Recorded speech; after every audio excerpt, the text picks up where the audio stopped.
안녕하세요. 간단 서양요리 가족 여러분. 구독자 이벤트가 종료되었습니다.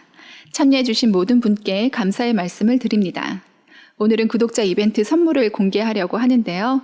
우선 문제의 답부터 말씀드리도록 하겠습니다. 첫 번째 문제는 Q&A 홈메이드 버터 만들기 동영상 끝부분에 소개되었었죠. 이것은 버터를 만들 때 사용되었던 도구입니다. 이 도구의 이름은 무엇일까요? 이 문제의 정답은 버터 쳐널입니다. 그런데 제가 실수를 한 부분이 있었죠. 홈메이드 버터 만들기 동영상을 다시 한번 보겠습니다. 이렇게 적은 힘을 들여서 많은 양의 우유를 휘저을 수 있는 도구도 사용했다고 하는데요. 이것을 버터 쳐널이라고 하는데요. churn은 휘젓다는 뜻이죠. 제 실수를 찾으셨나요? 버터 쳐널에 알이 빠져 있는데요. 제가 실수를 한 것이기 때문에 버터 쳐널, 버터 튜널 다 맞는 것으로 간주하겠습니다. 하지만 버터 쳐널의 정확한 스펠링을 적어주신 분께서 당첨이 되신다면 보너스 선물을 하나 더 드릴 예정입니다. 두 번째 문제는 홈메이드 클로리르 크림 만들기 동영상 끝부분에 소개되었었죠. 두 번째 문제를 말씀드리겠습니다. 베이킹 파우더와 베이킹 소다의 다른 점을 짧게 설명해 주세요. 홈메이드 스콘 만들기 동영상을 참고하시면 됩니다. 베이킹 소다는 옆으로 부풀고 베이킹 파우더는 위로 부푼다고 적어주신 분들도 상당히 계신데요. 베이킹 소다, 즉 탄산수소 나트륨은 알카리성이죠. 알카리성은 보통 쓴맛이 나고 지방과 단백질을 녹이는 성질이 있다고 합니다.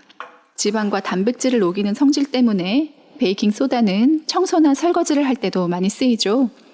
때문에 알카리성인 베이킹 소다를 반죽에 첨가하면 달걀의 단백질이 응고되는 시간이 길어질 뿐만 아니라 밀가루에 들어있는 단백질 성분인 글루텐의 결합이 끊어지는 현상이 일어나서 반죽이 옆으로 넓게 퍼진다고 합니다. 그런 이유에서 얇고 바삭한 초콜릿칩 쿠키를 만들 때에는 베이킹 소다를 쓰는데요. 베이킹 소다는 옆으로 부풀고 베이킹 파우더는 위로 부푼다. 또 완전히 틀린 답은 아니라는 생각이 듭니다. 하지만 제가 원했던 답은 홈메이드 스콘 만들기 동영상에 나와 있는데요. 베이킹 파우더는 베이킹 소다에 크림 오브 타라라고 하는 산성 성분의 가루를 미리 섞어놔서 수분만 있으면 즉시 가스가 만들어지게끔 한 것입니다. 구독자 이벤트에 참여하신 거의 모든 분들께서 잘못 복잡할 수도 있는 설명을 잘 정리해서 적어주셨는데요. 베이킹 파우더에는 베이킹 소다와 산성 성분이 이미 섞여 있다라는 설명만 포함되어 있으면 맞는 답으로 간주하도록 하겠습니다. 세 번째 문제는 홈메이드 휘핑크림 파운드 케이크 만들기 동영상 끝부분에 소개되었었죠. 구독자 이벤트 마지막 문제를 말씀드리겠습니다. 베이킹 파우더 안에 들어가 있는 성분 중에 이것은 보관되는 동안 베이킹 파우더가 공기 중의 수분을 흡수하는 것을 방지하기 위해서 들어가 있기도 한데요.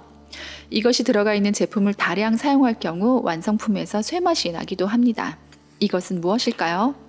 한국일보 2015년 12월 17일 기사에 따르면 베이킹 파우더, 당면류의 제품 중 대다수에서 이것이 유럽 기준치의 무려 9배 이상의 함량이 검출되었다고 합니다. 문제점은 이것은 뼈, 신장, 뇌 등의 장기 축적이 되면 여러 가지 병에 노출이 될 수 있으며 최근 알츠하이머 병도 이것이 들어간 함량이 높은 음식일수록 병에 빨리 걸릴 수 있다는 주장이 제기되고 있습니다. 이 성분은 불순물은 아니고 당면이나 국수, 빵, 반죽 등을 쫀득하게 하려고 수렴 응집제로 명반을 첨가하는데요.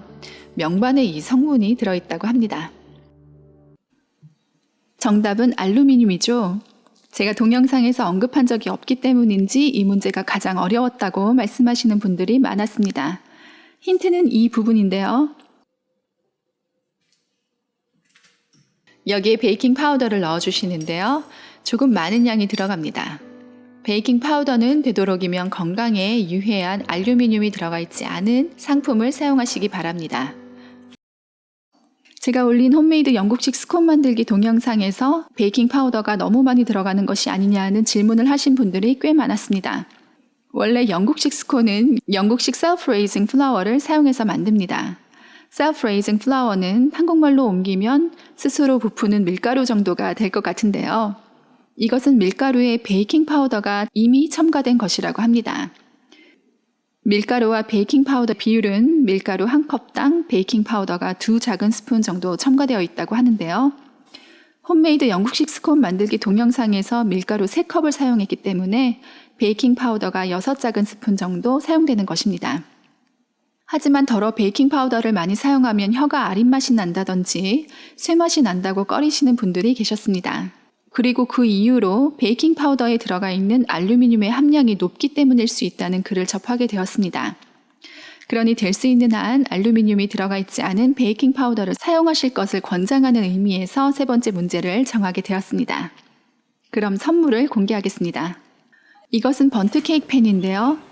반죽이 6컵 정도 들어간다고 적혀 있습니다. 번트 케이크 팬은 팬의 중앙이 튜브 모양으로 되어 있어서 열 전달이 늦은 팬의 중앙까지 열이 잘 닿을 수 있도록 해줍니다. 모양도 특이해서 별다른 장식이 없이 파우더 슈거만 솔솔 뿌려줘도 꽤 괜찮은 케이크를 구울 수 있죠. 기본 파운드 케이크 만들기 동영상에서 번트 케이크 팬이 소개된 이후에 많은 분들께서 관심을 보이셔서 선물로 구매하게 되었습니다.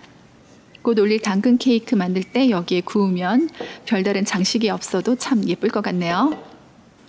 이것은 박스 그레이터라고 하는데요. 그레이터는 강판이고 아마도 상자 모양을 닮아서 박스 그레이터라고 하는 것 같은데요. 제가 이 제품을 사용하는 것을 보고 많은 분들이 어디서 샀냐고 물어보셔서 선물 리스트에 넣었습니다.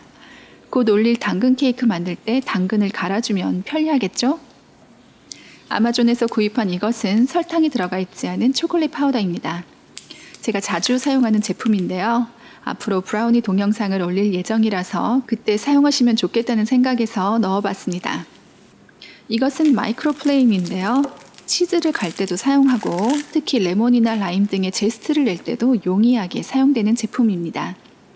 주의하실 점은 힘을 너무 세게 주면 미끄러지면서 손이 다칠 수도 있기 때문에 사용하실 때에는 힘을 주지 말고 결의 반대 방향으로 살살 긁어주듯이 사용합니다. 이것은 레몬이나 라임 주스를 내는 기구입니다. 작아서 부엌 서랍에도 쏙 들어가고 캠핑에 가지고 가도 좋을 것 같아서 한번 넣어봤습니다. 이것은 실리콘으로 만든 팬케이크 틀입니다. 당근 케이크 동영상을 올린 다음에 팬케이크를 만들어 볼 예정인데요. 달궈진 팬에 이틀을 올리고 반죽을 넣고 구워주면 아이들이 좋아하겠죠? 이것은 유산지로 만든 컵케이크용 컵입니다. 작년에 구매하고 너무 아까워서 사용하지 못하고 아직까지 가지고 있었는데요. 봄 날씨와 잘 어울릴 것 같아서 선물 상자에 넣기로 했습니다. 만약 저희 실수에도 불구하고 당첨되신 분께서 버럴 천어의 정확한 스펠링을 적어주셨다면 전자저울을 추가로 보내드립니다.